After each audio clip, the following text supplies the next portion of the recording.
டெல்லியில் இருக்கிறவங்க ஹோலிக்கு பண்ணக்கூடிய ஸ்பெஷல் ஸ்வீட் தாங்க நான் இப்போ பண்ண போகிறேன். இது பண்ணுறது எப்படின்னு நம்ம பார்க்கலாமா?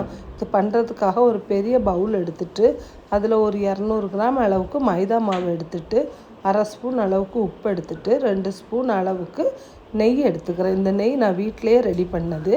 இதை போட்டுட்டு கொஞ்சமாக தண்ணி ஊற்றி எல்லா மாவும் ஒன்றா ஆகிற மாதிரி நல்லா நம்ம பிசைஞ்சுக்கணும். பார்த்திங்கன்னா நிறைய பேர் இதில் முட்டை கூட ஆட் பண்ணுவாங்க.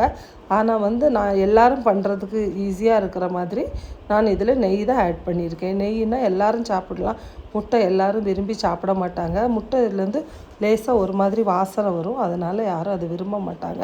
அதுக்காக நான் இப்படி தான் பண்ணுறேன். இப்போ நம்ம இந்த மாவை 20 நிமிஷம் அளவுக்கு மூடி வச்சிடணும். 20 நிமிஷம் அளவுக்கு அதுக்கப்புறமா எடுத்து பார்த்திங்கன்னா மாவு நல்லா ஊறி நல்லா அழகாக சாஃப்டாக வந்திருக்கும். இந்த நேரத்தில் இந்த மாவை நல்ல ஒரு உருண்டை பிடிச்சி கொஞ்சம் மேலே கொஞ்சம் மாவு தடவி அதை நம்ம நல்லா சப்பாத்தி மாதிரி தேய்க்கணும். நல்ல மெலிசாக அழகாக தேய்க்கணும். தேய்ச்சிட்டு கொஞ்சமாக ஒரு சைடு மாவு எடுத்துகிட்டு மைதா மாவு எடுத்துகிட்டு அதில் கொஞ்சம் எண்ணெய் ஆட் பண்ணிவிட்டு விருப்பப்பட்டால் நீங்கள் நெய்யும் எடுத்துக்கலாம். ஆட் பண்ணிவிட்டு அதை ஒன்றா மிக்ஸ் பண்ணிவிட்டு நம்ம தேய்ச்சி வச்சுருக்கோம்ல சப்பாத்தி அது மேலே நல்லா தடவணும். தடவிட்டு இந்த மாவை நல்லா தடவிட்டு அதை 4 துண்டாக வெட்டி ஒரு பீஸாக நல்ல மெலிசாக நான் போடுற மாதிரி சின்ன சின்னதாக ஒரு கோடு மாதிரி போடணும். போட்டுகிட்டே வந்தீங்கன்னா நல்லா நீட்டாக வந்துடும். இப்போ இதை நம்ம எடுத்து நல்லா சுருட்டி எடுத்திங்கன்னா இந்த ஸ்வீட் நல்லா மெலிசாக அழகாக வந்துடும், பார்க்குறதுக்கு நல்லா வந்துடும். இதே மாதிரி இருக்கிற எல்லாத்தையுமே நான் ரெடி பண்ணி வச்சுக்கிட்டேன்.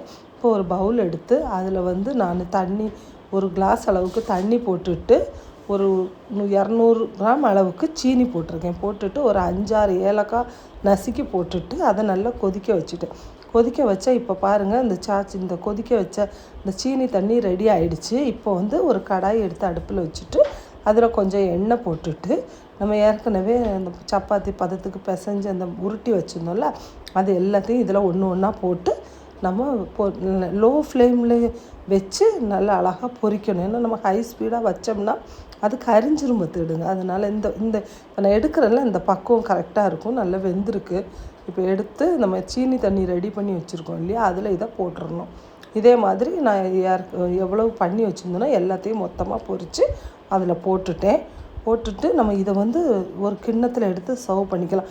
இது நீங்கள் இந்த தண்ணியில்